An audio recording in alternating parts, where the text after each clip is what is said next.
Bismillahirrahmanirrahim. Alhamdulillahi rabbil alamin. Wal 'aqibatu lil muttaqin. Wassalatu wassalamu ala nabiyhi Muhammadin wa alihi ajma'in. I'lam anna wahidan min at-talabatil mutaqaddimin lazama khidmat asy-syekh Al-Imam Zainuddin Hujjatul Islam Abi Hamid Muhammad bin Muhammad Al-Ghazali qaddasallahu ruhah, washtaghala bitahsil wa qira'atil ilmi alaih hatta jama'a daqa'iqal ulum wastakmala min fadailin nafsi. Ketahuilah bahwa salah seorang daripada murid-murid yang terdahulu, si murid ini melazimi, berkhidmat, mengabdi kepada Syekh Al-Imam Al-Ghazali. Si murid itu bekerja dengan menghasilkan dan membaca ilmu atas Imam Ghazali, sehingga si murid tadi telah mengumpulkan ilmu-ilmu yang halus-halus dan menyempurnakan daripada keutamaan-keutamaan diri. Summa innahu fakkara yawman fi hali nafsihi wa khatara ala balihi wa qala inni qara'tu anwa'an minal ulum wa sarabtu ray'ana umri ala ta'allumiha wa jam'iha wal an yanbaghi li an a'lam ayya naw'iha yanfa'uni gadan wa yu'annisuni fi qabri wa ayyuha la yanfa'uni hatta atrukah. Kemudian si murid tadi sudah sekian lama belajar ilmu dengan Imam Ghazali dan mengumpulkan berbagai macam ilmu, lalu dia berpikir suatu hari tentang keadaan dirinya. Lalu murid tadi terlintas di hatinya, ujar si murid tadi, aku telah membaca berbagai macam ilmu-ilmu dari Imam Ghazali ini, dan aku curahkan keutamaan umurku mempelajari ilmu, mengumpulkan ilmu-ilmu, dan sekarang sepatutnya aku tahu apa jua macam ilmu-ilmu itu yang memberikan manfaat kepadaku di akhirat dan menemani aku di dalam kubur, dan mana ilmu-ilmu yang tidak bermanfaat sehingga aku tinggalkan ilmu itu. Ilmu berbagai macam, ilmu fikih sedemikian luas fikih, ilmu tafsir, ilmu hadis, ilmu tasawuf, ilmu tauhid sedemikian luas. Lalu mana yang kira-kira di antara itu yang memberikan aku manfaat di akhirat? Mana yang mengawani aku di dalam kubur? Mana nang kada? Faqad qala Rasulullah sallallahu alaihi wasallam, Rasulullah bersabda, Allahumma inni a'udzubika min ilmin la yanfa'. Ya Allah, aku berlindung dengan Engkau daripada ilmu yang tidak bermanfaat. Fastamarrat lahu hadhihi al-fikrah hatta kataba ila hadrati Syekh Hujjatul Islam Muhammad Al-Ghazali rahmatullah taala alaih istifta'a. Terus menerus pikiran murid tadi demikian.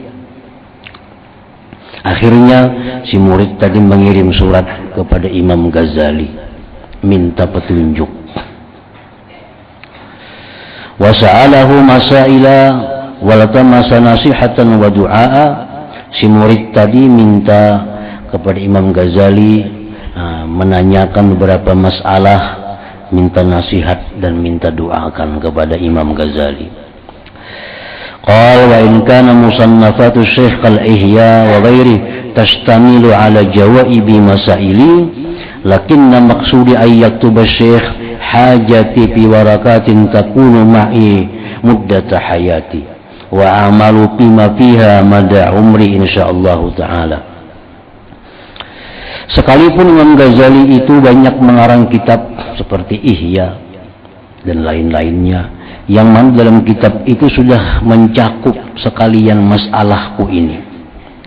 Tetapi tujuanku agar Imam Ghazali menuliskan hajatku dalam beberapa lembar, yang itu merupakan bekal hidupku dan yang aku amalkan sepanjang umurku insyaallah taala. Kata Syekh, maka Imam Ghazali menulislah Ar-Risalata, ini surat kepada si murid tadi. Jadi dari sekian banyak ilmu yang kita pelajari, ada poin-poin ilmu yang sangat perlu. Ada beberapa ilmu-ilmu yang menjadi bekal kita di akhirat, yang bakal mengawani kita di alam kubur itu. Nah, ini jawaban Imam Ghazali dalam surat itu. Bismillahirrahmanirrahim. Berkata Al-Imam Hujjatul Islam Muhammad bin Muhammad Abu Hamid Al-Ghazali At-Tusi rahimahullah ta'ala. Wahai anakku yang tercinta dan kekasih yang mulia, semoga Allah Ta'ala memanjangkan umurmu dalam berbuat taat kepadanya, dan semoga Allah Ta'ala memudahkan bagimu untuk mengikuti jalan para kekasih. Ketahuilah olehmu bahwasanya apa jua cabang nasihat itu maka adalah berasal dari sumber kenabian. Maksudnya hadis Rasulullah Sallallahu Alaihi Wasallam. Jadi nasihat itu, dari sekian banyak nasihat itu sumbernya adalah sumber kenabian, yaitu hadis-hadis Rasulullah Sallallahu Alaihi Wasallam. Oleh karena itu, apabila telah sampai kepadamu suatu nasihat yang berasal daripada sumber ini, bila datang kepada engkau nasihat dari hadis Rasulullah, maka apa perlunya lagi engkau kepada nasihat saya, ujar Imam Ghazali. Karena nasihatku ini ya ujung-ujungnya ya hadis juga, karena di situ semua sumbernya. Dan apabila masih belum sampai kepadamu suatu nasihat daripada sumber ini, maka sebenarnya ilmu apa yang telah engkau pelajari selama ini? Nah, nasihat pertama, waktu itu ialah kehidupan. Nah, jadi Imam Ghazali menulis surat untuk muridnya supaya dapat menyimpulkan apa-apa inti daripada ilmu yang banyak itu. Sebahagian dari nasihat yang telah diberikan oleh Rasulullah Sallallahu Alaihi Wasallam kepada umatnya ialah sabdanya baginda yang berbunyi, alamatu i'radillah anil abdi istighaluhu bima la ya'nih, wa inna mar'an dhahabat sa'atun min umrih bi ghairi ma khuliqa lah la jadirun an tatula alaihi hasratuh, wa man jawaza al-arba'in wa lam yaglib khairuhu syarrah falitajahaz ilan nar. Artinya adalah dikira sebagai tanda, dianggap artinya sebagai tanda berpalingnya Allah Ta'ala daripada seseorang. Artinya tanda Allah itu kada mencintai lawan seseorang itu. Nah, tanda Allah kada senang dengan orang itu.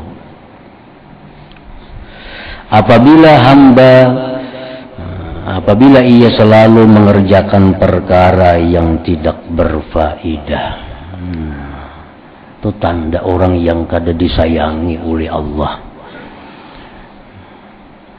Mengerjakan perkara-perkara yang tidak ada faedahnya.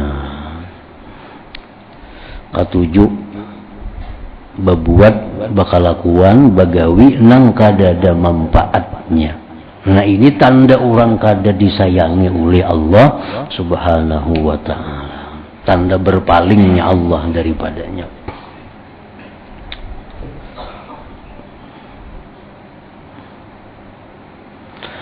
Dan seandainya ada satu saat saja daripada umurnya yang telah digunakannya pada barang yang bukan merupakan tujuan hidupnya, yaitu untuk beribadah kepada Allah, maka layaklah bahwa akan panjang penyesalannya pada hari kiamat nanti.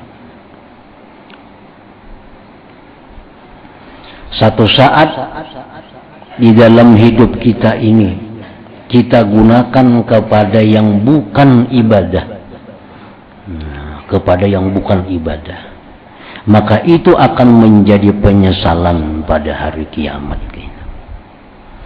Karena kada ibadah ini artinya bisa nang mubah, nang boleh, perkara nang boleh, nang kada diniatkan dengan niat yang baik boleh. Nah itu akan menjadi penyesalan di hari kiamat, akan menyesal di hari kiamat bahwa kita membuang umur kita pada perkara yang bukan ibadah. Apalagi maksiat itu sudah nyata menyesal di akhirat. Nah, maksiat ini nyata menyesal karena kita akan disiksa oleh Allah. Kalau kita diampuninya, kita akan disiksa oleh Allah, pasti menyesal. Nah, menyesalnya kita melakukan yang mubah ini adalah bahwa kita banyak kehilangan fasilitas di dalam surga itu. Karena fasilitas surga itu adalah dibagi oleh Allah menurut kadar ibadah seseorang. Menurut kadar ibadah seseorang hamba. Nah, jadi di situ menyesalnya kena. Kawan di si fasilitas surga yang banyak, kita dapat fasilitas surga kalah lawan kawan. Nah, menyesal. Kenapa? Karena kawan yang banyak dapat fasilitas surga ini selalu menggunakannya dalam hal menggunakan waktunya, umurnya dalam hal-hal yang sifatnya adalah ibadah. Sedangkan kita banyak menghabiskan waktu dalam hal-hal yang mubah, dalam hal yang boleh. Nah, jadi jangankan artinya maksiat, kita banyak manggawi nang kada jadi pahala aja sudah menyesal di akhirat kita.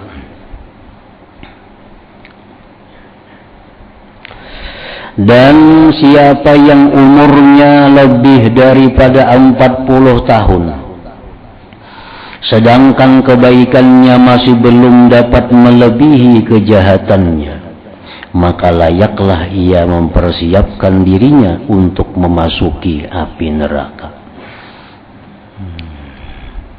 Artinya orang sudah berumur 40 lebih sudah berumur, masih banyak kada baiknya gawian daripada yang baik. Nah, berarti ini orang sudah bersiap-siap untuk dimasukkan ke dalam api neraka. Karena 40 itu adalah merupakan batas umur di mana puncak manusia di 40 itu. Jadi biasa mulai kekanakan sampai naik aja, naik kecerdasannya, naik ingatannya, naik tenaganya, semua naik. Sudah sampai umur 40 itu berada di puncaknya. Nah, bila sudah 40 ke atas itu sudah mulai menurun semua, menurun tenaganya, menurun hafalannya, menurun pikirannya, semua. Jadi 40 itu kalau sudah 40 ini belum bisa memperbaiki diri, umur 40 masih suka melakukan hal-hal yang kada kakaruan, ini alamat sudah. Alamat orang ini alamat kada bagus. Wa man jawazal arba'in wa lam yaglib khairuhu syarrah falatajahhaz ilan nar.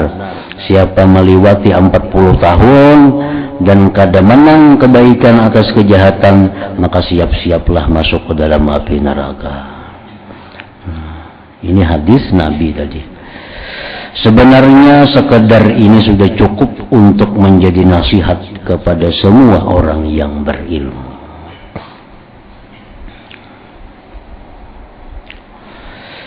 Jadi nasihat yang pertama adalah mengenai waktu tadi.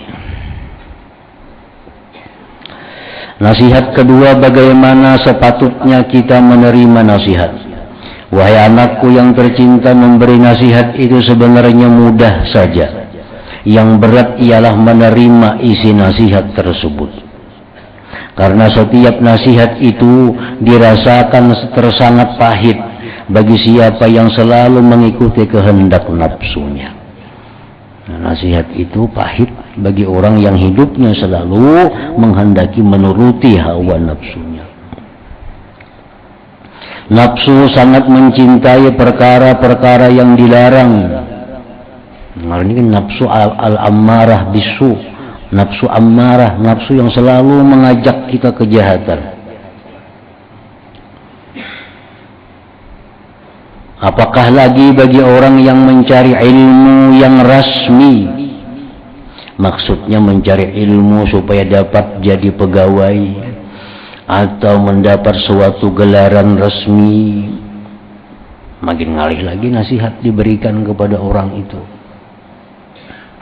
Dan senantiasa sibuk untuk menunjukkan kehebatan dirinya dan menghimpunkan kesenangan dunia. Makin pahit lagi nasihat kepada mereka itu.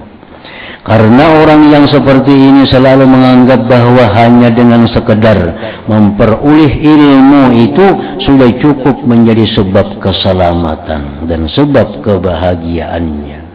Dan ia tidak perlu beramal dengan ilmu yang dipelajarinya itu. Nah, ada orang yang berpendapat bahwa dengan ilmu itu sudah selamat.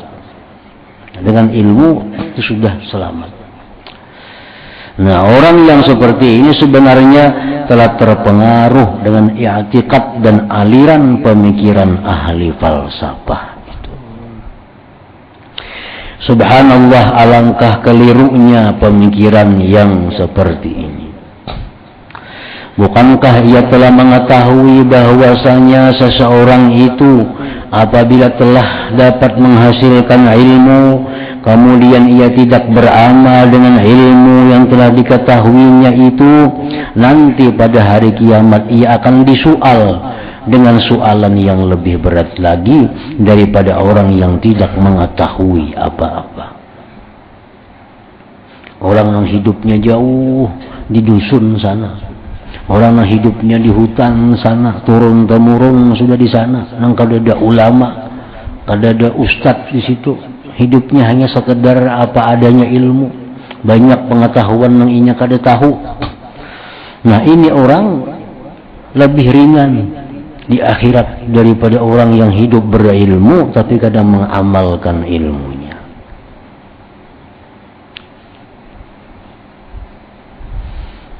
Jadi dalam beberapa kali penjelasan dijelaskan bahwa orang yang jahil itu kadang-kadang lebih untung daripada orang berilmu.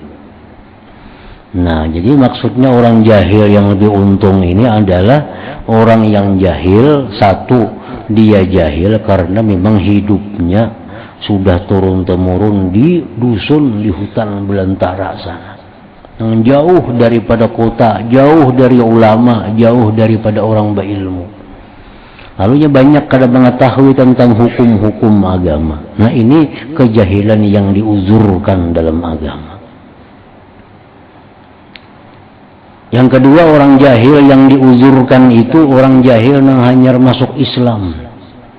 Nah, ini hanyar masuk Islam. Hanya sehari tadi masuk Islam. Banyak kada tahu laginya hukum-hukum Islam. Nah, banyak kada tahu lagi hukum Islam. Nah, hanya seminggu masuk Islam, hanya sebulan masuk Islam, hukum Islam belum banyak tahu. Tahu hanya sembahyang paling. Nah, mati orang ini, mati. Ditanya oleh Tuhan, "Napa ikam ini?" Orang kada tahu. Nah, itu dimaafkan oleh Allah karena ini hanyar masuk Islam. Hanyar Islam. Ngapai jam nangka ini ulun kada tahu wahai Rasulullah, wahai Tuhan, ulun kada tahu pada itu kada boleh. Kenapa jam kada tahu? Ulun jauh hidup daripada orang banyak. Ulun hidup di dusun, di hutan belantara, kami di sana hidup jauh dari ulama. Nah ini dimaafkan juga oleh Allah. Nah kalau orang jahil itu hidupnya di tengah kampung, orang jahil hidupnya di tengah-tengah ulama, banyak itu jahil yang kada dimaafkan oleh Allah. Menambahi berat itu, menambahi beratnya hukuman. Kenapa jam kada tahu? Kenapa jam menggawi ini? Orang kada tahu bang. Kenapa kada tahu? Macam hidup di tengah-tengah kota, macam hidup di kumpulannya banyak para guru. Kenapa jam kada umpat belajar? Kenapa kada bertakun? Nah ini kada sakit ini. Kalau orang jahil nang hidup di tengah-tengah kota ini. Nah kalau orang jahil nang dua macam tadi, nah itu lebih baiknya daripada orang berilmu nang kada mengamalkan ilmunya. Lebih baik itu. Nah, seperti apa yang telah disebutkan dalam hadis Rasulullah SAW, asyaddun nas azaban yaumal qiyamah alimun la yanfa'uhu Allah bi'ilmihi. Orang yang paling pedih siksaan pada hari kiamat nanti ialah orang alim yang tidak memberi manfaat akan dia oleh Allah dengan ilmunya. Nya tahu pada riba itu kada boleh, tatap riba. Tahu sudah pada kelakuan nangka ini kada boleh, tahu benar tatap digawinya. Nah ini bersangatan azab di hari kiamat karena dia melanggar hukum Allah berdasarkan pengetahuan ilmunya. Dan diriwayatkan daripada Imam Al-Junaid Al-Baghdadi qaddasallahu sirrah bahwa ada seorang yang telah bermimpi bertemu dengan beliau di waktu tidur selepas kematian beliau. Lalu orang ini telah bertanya kepada Imam Junaid Al-Baghdadi dengan katanya, apa kabar kamu wahai Abul Qasim Al-Junaid Al-Baghdadi? Lalu Imam Junaid Baghdadi menjawab, sebenarnya telah hilang segala ilmu yang zahir dan juga telah hilang ilmu yang batin. Dan sudah tidak ada lagi yang bermanfaat kecuali hanya beberapa rakaat yang sempat kami lakukan di tengah malam. Nah ini bukti bahwa ilmu itu belum lagi bermanfaat kalau belum diamalkan. Ilmu belum lagi menolong kita kalau ilmu itu belum diamalkan. Nah, ilmu belum lagi menolong kita kalau belum kita amalkan. Nah, seapapun kita luasnya ilmu pengetahuan, seapapun pintarnya, amun belum diamalkan, itu di akhirat kada akan menolong kita. Nah, kada akan menolong kita. Jadi ilmu-ilmu apa yang kita amalkan itulah yang menolong di akhirat itu. Jadi Imam Junaid tadi apa? Hanya beberapa rakaat yang sempat kami lakukan di tengah malam. Nah, itu artinya amaliyah. Hanya amaliyah itu yang bermanfaat.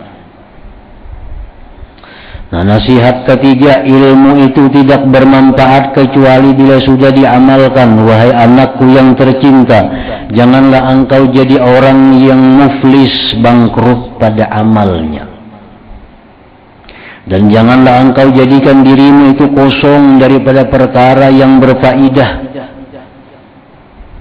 Dan yakinlah bahwasanya semata-mata ilmu itu belum dapat menjamin keselamatanmu di akhirat kelak.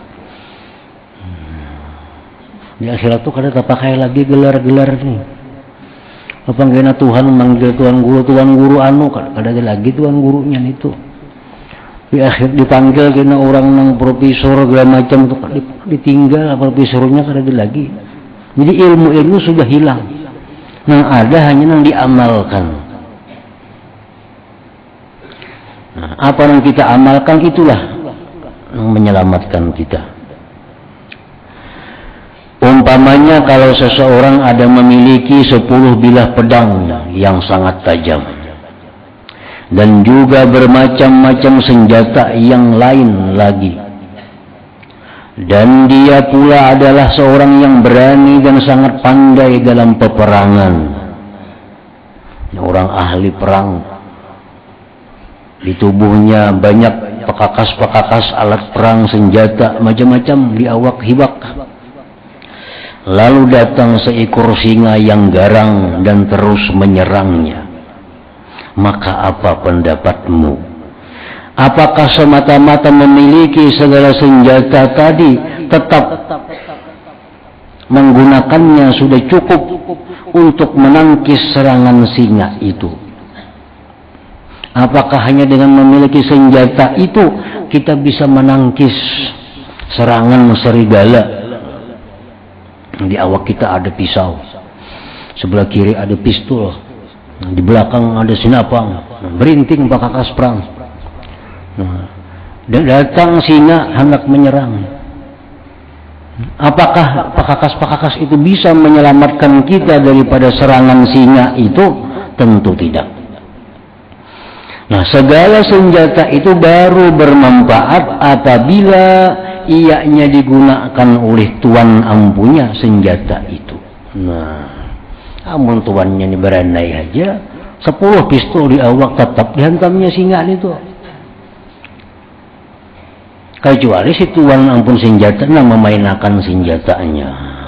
Oh, situ datang singa, timbak singanya. Datang sana singa, timbak singanya. Nah, hanya bisa mengalahkan singa. Maka begitulah keadaan seseorang yang telah mengetahui ratusan ribu masalah ilmu. Kitab ini hafal, kitab itu hafal, segala ilmu dikuasainya, tapi ia tidak beramal dengannya. Nah, maka segala ilmunya tidak akan bermanfaat kecuali setelah diamalkan. Gak ada gunanya, artinya ilmu itu belum lagi bermanfaat. Sama pula keadaan dengan seorang yang diserang sakit demam panas dan sakit kuning yang biasanya ia dinasihatkan meminum obat sakanjabin dan kaskat. Maka tidak akan hasil sembuhannya kecuali dengan meminum obat tersebut. Ini dokter paling tahu obat dah. Kalau garing panas, ini obatnya. Sakit kepala, ini obatnya. Sakit perut, ini obatnya. Sakit batis, ini obatnya. Semuaan pokoknya tahu. Garing dokter tadi. Obatnya ada. Amun kalau diminum obatnya itu dilihati aja kan ada manfaat napa-napa. Nah, buka obatnya, cari petunjuknya. Minum gak ada. Nah, iya kan kayak kitab kita nih. Kita pun buka kitab. Kalau hendak selamat dalam kubur, ini. Kalau hendak selamat di padang mahsyar, jar Nabi ini. Ya petunjuknya. Hafal sudah kita itu. Nah, amun kada digawi itu, kada ada manfaatnya. Sama orang garing tadi, tahu semuaan obat-obatan, tahu petunjuk-petunjuknya, tahu risip-risipnya, tapi kada diminum obatnya, kada ada manfaatnya. Dalam hal ini disebutkan suatu syair dalam bahasa Paris, bahasa Persia. Artinya, seandainya engkau menimbang 2000 kati arak, maka engkau tidak akan mabuk sehingga bila engkau meminumnya. Seapa aja kita banyak berisi arak, mungkin kita kada minum, kita kada akan tahu rasanya mabuk itu. Nah, maka jika engkau belajar ilmu 100 tahun lamanya dan engkau menghimpunkan 1000 buah kitab, engkau masih belum layak mendapat rahmat Allah Ta'ala kecuali dengan mengamalkan ilmu itu. Nah, jadi orang menuntut ilmu itu orang yang ditolong oleh Allah. Orang yang dibukakan hati oleh Allah. Nuntut inya ilmu. Nah, karena untuk mengamalkan ilmu ini itu perlu pulang kena pertolongan Allah.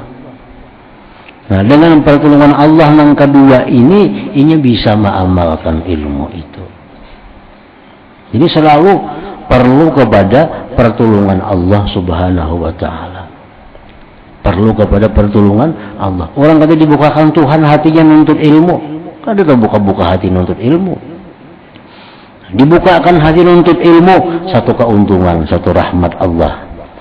Nah, dapat ilmu. Nah, kayaknya pulang dibukakan hati untuk mengamalkan ilmu itu. Nah, dapat rahmat pulang oleh Allah. Nah, jadi para ulama dahulu menjelaskan ada yang 40 kali khatam Ihya. 40 kali khatam. Saben hari dibaca Ihya Ulumuddin. Di Surabaya ada majelis sudah berapa puluh kali khatam Ihya. Mulai zaman dahulu bisukan baca Ihya. Tamat kina baca pulang Ihya. Tamat baca pulang. Berapa generasi sudah masih ada majelisnya. Majelis Ihya. Nah, jadi apa keuntungannya kita mengulang-ulang ilmu itu?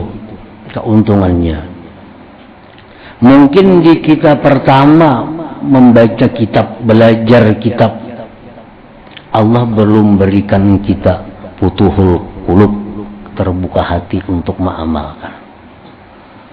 Karena tamat kitab nih, kita ulang lagi 2 kali tamat dah, mungkin Allah belum lagi membukakan hati untuk bisa mengamalkan ilmu itu. Ulang pulang 3 kali, mungkin lagi kita belum lagi Allah membuka. Mungkin kita kali 10 kali kita mau ulang, hanya dibukakan Tuhan untuk mengamalkan ilmu itu. Jadi futuh itu datang kepada seseorang hamba, kada tentu begitu kita sekali tahu langsung kau mengamalkan, belum tentu. Jadi jangan putus asa mengulang-ulang sesuatu yang sudah kita baca. Jangan putus asa mengulang-ulang hadis yang sudah kita tahu.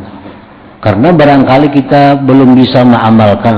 Nah, begitu kita ulang yang kedua, terbuka hati untuk mengamalkan itu.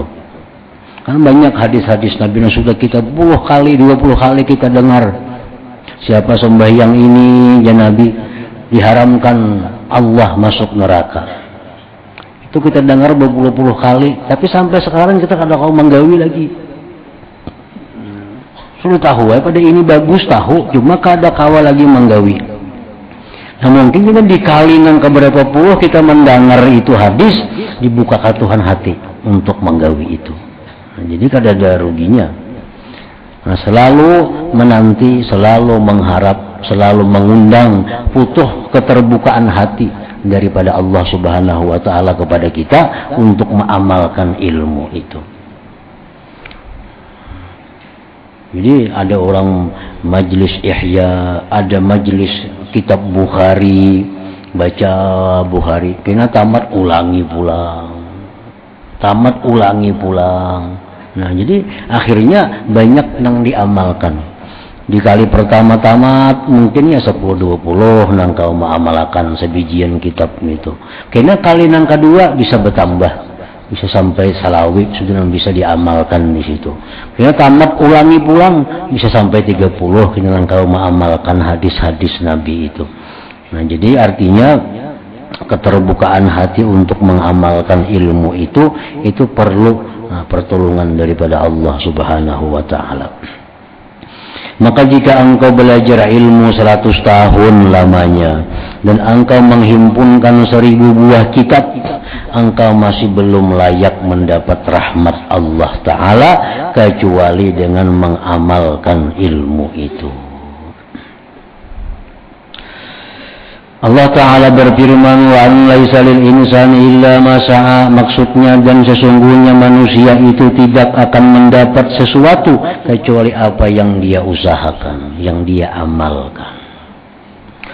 Dan firman Allah lagi, faman kana yarju liqa'a rabbi falyamal amalan shalihan, maksudnya maka siapa yang mengharap akan bertemu Tuhannya maka hendaklah ia beramal akan amalan yang saleh.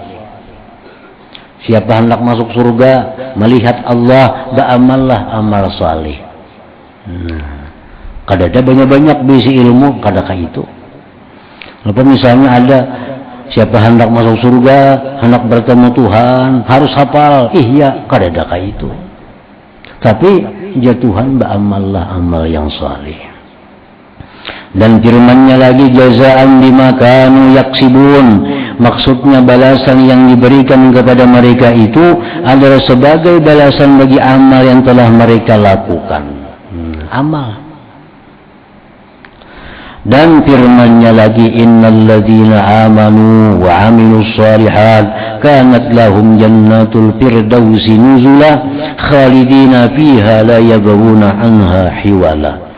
Maksudnya sesungguhnya orang-orang yang beriman dan beramal saleh adalah surga jannatul firdaus itu sebagai tempat tinggal mereka. Mereka kekal di dalamnya dan mereka sudah tidak mau lagi mencari tempat yang lain daripadanya sebagai gantinya. Dan firman-Nya lagi, illa man taba wa amana wa amila amalan salihah. Maksudnya kecuali, artinya tidak masuk neraka orang yang bertobat dan beriman serta beramal dengan amal yang saleh.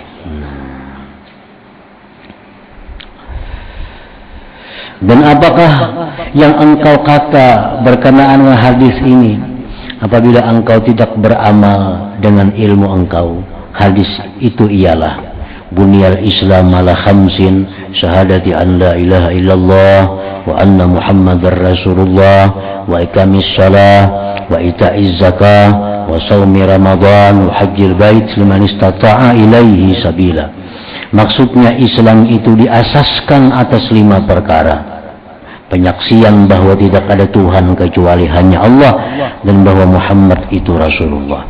Mendirikan sembahyang, mengeluarkan zakat, berpuasa di bulan Ramadan, mengerjakan haji ke Baitullah bagi mereka yang mampu pergi ke sana. Maka iman itu ialah perkataan dengan lidah, membenarkan dengan hati, dan beramal dengan anggota. Itulah iman. Hati meyakini, mulut menuturkan, anggota mengerjakan. Itulah artinya iman.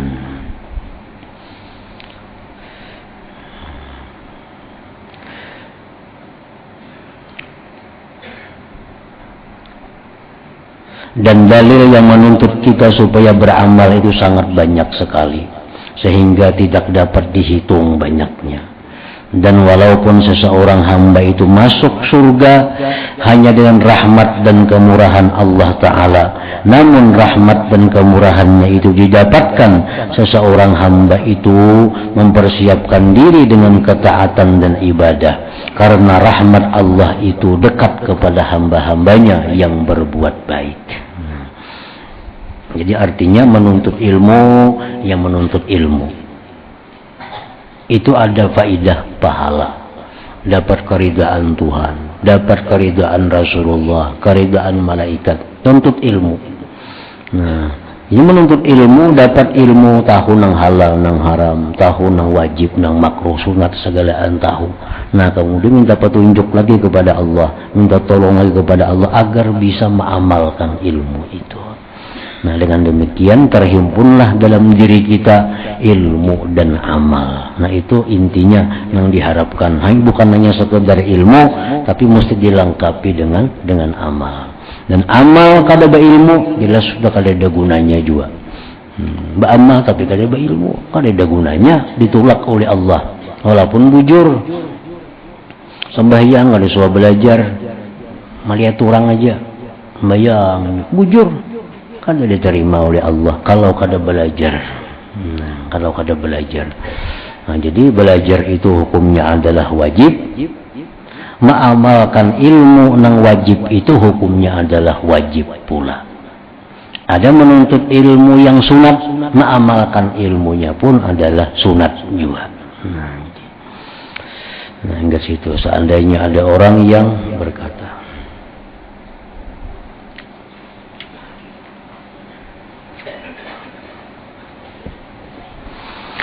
والذكر فاعلم أنه لا إله إلا الله محمد رسول الله لا إله إلا الله محمد رسول الله لا إله إلا الله محمد رسول الله لا إله إلا الله لا إله إلا الله لا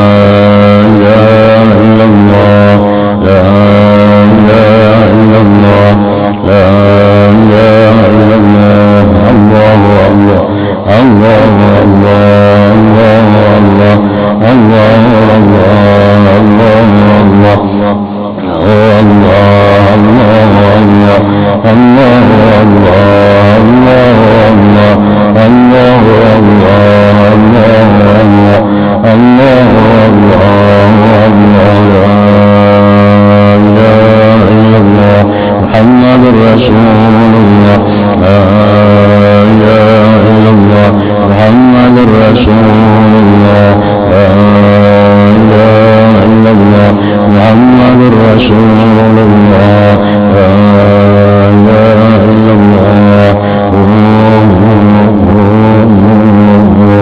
فاتحة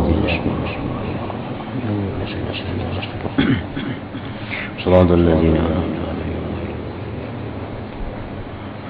يا أيها الرجل منه شفاعة صلوا عليه سلموا تسليما اللهم صل وسلم